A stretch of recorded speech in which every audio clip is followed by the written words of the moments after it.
Yes, everybody, welcome back to the Irish Hotspur, and this will be your predicted lineup for our Europa League clash with Galatasaray in Istanbul. We're traveling away for this game, so this will be a tricky one. This should be our toughest Europa League game, and out of all the 8 fixtures, I think I would label this as the toughest one. Will Ange Postecoglou go with a really tough or really good squad for this? Tough to say. I've had actually a lot of trouble with doing this predicted lineup, so let me know, everybody, your thoughts on each of my selections. Do feel free to disagree with me in the comments or let me know if you think there might be a different player Ange might lean on. Will he go stronger? Will he go weaker? Or should he go strong for both of these upcoming games with Ipswich Town as well on Sunday? An opportunity to climb further up the Premier League table. But if we do get this win against Galatasaray, we very much, I think, solidify ourselves into the next rounds of the Europa League, getting to avoid that Europa League playoff so we can avoid those extra games. But everybody, if you can for me, smash that like button, get into the comments below. But let's get straight into this one. I'm going to go with Vicario first in goals here. I think Ange prefers Forster for maybe a game that's probably at home, also maybe against a lesser skilled opponent, let's say, or maybe a just not as good of an outfit as Galatasaray are. I think Vicario has traveled as well, so I think that more solidifies it too for me. And we do need leaders in this game. We need guys that can be counted on, guys that are more reliable, and also have that ability to shout and yell at others. And I do think Vicario is becoming that guy for us. And we might need him also as well in some moments to make some spectacular saves. I think this Galatasaray team, they have some good players up front. Dries Mertens, you have Osimhen, you have Icardi, you have some upcoming players like Yilmaz in the team. They should be able to fasten some chances against us. So we might need to have our better goalkeeper to make some spectacular saves if we have any hope of trying to get a point or at least more out of this. But let's go on to right back. I've gone for Archie Gray. He's been getting his opportunities in this competition from Ange Postecoglou. Seems like Ange will stick with that sort of method. And Porro and Destiny do need rest, in my opinion, which I think Destiny's case, I think, is an easier switch to make, compared to Pedro Porro. And that's because we have been haunted again by not having a backup left back and also not by having Jed Spence in the squad. So I think it's just easier to have Archie Gray play on the right side, where I think he's a bit more comfortable defensively. I feel like he's been really good in possession for us in most of these games. He's looked very smooth, very comfortable, easy on the eye, has that bit of composure about him. But I do think he's struggled defensively, in my opinion, as a fullback. I think he's struggled against that AZ Alkmaar winger. I think at times he just struggles a bit for pace in terms of tracking back. Doesn't know maybe when to go forward, when to maybe stay back a bit, because I think he doesn't trust his pace in some of these scenarios. So I think he has a bit of work to do defensively in the fullback position. He does look to be a little bit better if he can be in the central areas, even as a center back or as a midfielder, where he probably would really like to play. But he'll have a tough test against guys like Akgun, who I think has been scoring some goals for them this season. You have Yilmaz, you have Osimhen, you got some quick players, so we'll see how he does against them. On to left back, I've gone for Destiny Udogie. I just think it's going to have to be him. We're going to have to push him to his limits. We don't have Jedi Spence available to pick from in the Europa League squad, and I think he's still nursing an injury. You have no Mickey Van de Ven, of course, who walked off injured in the previous game against not even Aston Villa, Man City, I believe it was. And then we don't have any backup left back that we pursued over the transfer window. So I think we've really haunted this season by not including Jedi in the Europa League squad, but also not getting a backup left back to compete with Destiny Udogie, but also just provide this bit of relief for him when he needs some rest. There is a chance that we could go with Alfie Dorrington at left side at center back, and then Ben Davies could be pushed out to the left side. But I don't know if Ange Postecoglou is going to do that for a game like this, but that could be something he might consider later down the road in some of these other Europa League fixtures. But that's another maybe opportunity for Destiny Udogie to get a rest if we were to do Alfie Dorrington as the left side center back, because he did travel, by the way, in case you were curious. Let's go over to right sided center back. It's obviously going to be Dragishin.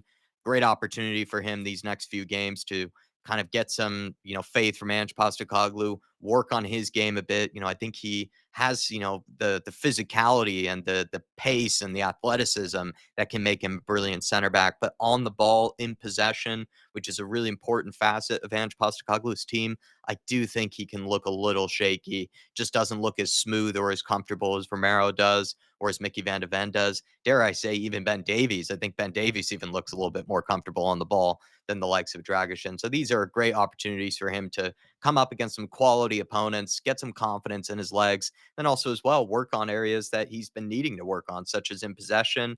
We know as well though that provide in terms of his own strengths. He'll provide that physical presence for us defensively. So we will need guys to bully some of the opposition forwards, and I think Dragishin can be that guy, especially against people like Osimhen, Icardi. Well, you will have to deal with them in some physical battles, and it's going to be good to have a guy like Dragishin around, and this should be able to keep his agent quiet as well. But let's move on to left-sided center back. At left-sided center back, I have gone for Ben Davies. Again, not much of a surprise here. He's been used in these type of games, and I think he's played pretty well so far this season. So, as much as I've definitely criticized him in the past, and I don't really feel like he, needed to stay around as long as he has. I think this season, I have to shut up, really. I think Ben Davies, for the most part, has been pretty good and has been pretty reliable. He made a crucial tackle as well that led to Dominic Solanke's second goal, I think, against the likes of Aston Villa on Sunday. He's just been a solid, reliable player. Been pretty good in possession, like I alluded to earlier. I think he's, dare I say, even better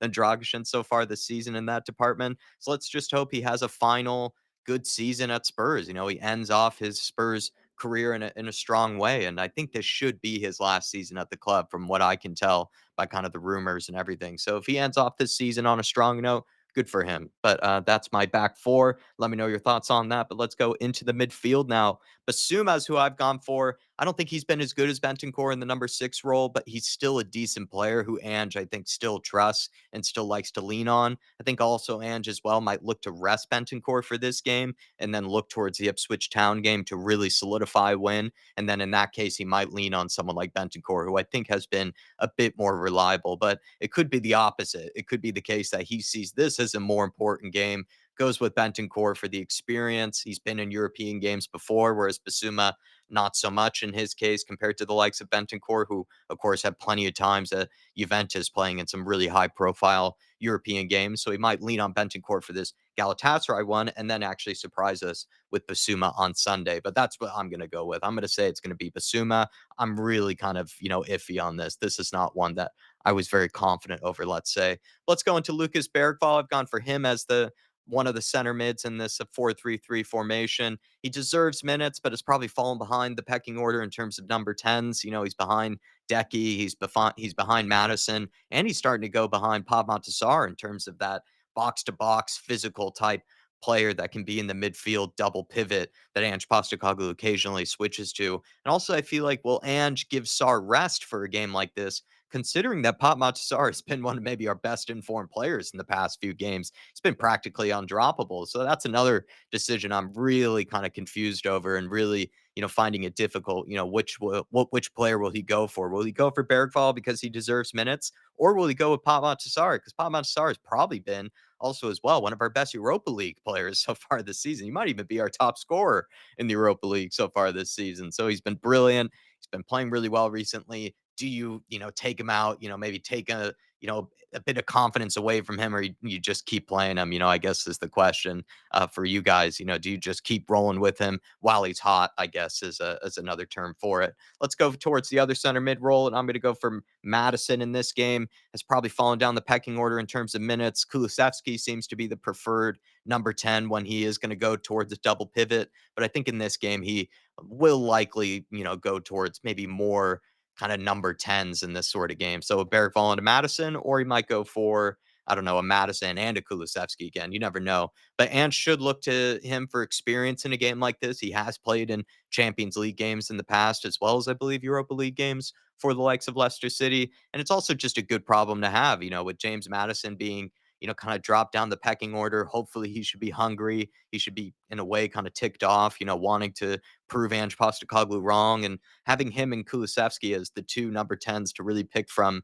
is a really good problem to have. Guys that play a little bit differently from each other, but also just both know how to create chances on a regular basis. It can pretty much unlock defenses sometimes all on their own. So I think it's just a good problem to have these guys competing for each other's minutes. But I do think Madison is probably going to be leaned on in this game. Onto the forward line here, and I have gone for Sonny. It's kind of an easy choice now that I found out that Timo Werner is going to be out. Mikey Moore is out. Richarlison is now out. We knew that before. Wilson Odebear is out. There's just nobody available really to pick from in that forward line. So it's just going to have to be Sonny.